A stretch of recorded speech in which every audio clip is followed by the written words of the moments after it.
Ey Rabbim, ben söylemesem de anlarsın ya beni. Hiç konuşmasam da duyarsın ya hani. Bak buradayım, huzurundayım. Biraz mahzun, ürkek ve çok kederli. Garip gönlüm bir çare, sersefil yolunda. Bekliyorum Rabbim o dua kapısında. Aç kapını ne olur, sar beni rahmetinle. Senden başka gidecek kapım yok. Senden başka dayanağım yok. Senden başka içimi dökeceğim kimse yok. Bir tek sen anlarsın beni Rabbim. Bir tek sen duyarsın. Ve ancak sen yardım edebilirsin. Yardımına ihtiyacım var ya Rab. Tut ellerimden. Yıkılmama izin verme. İnsanlar zalim.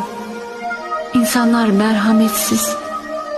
Ya Rab, sen ki merhametlilerin en merhametlisisin.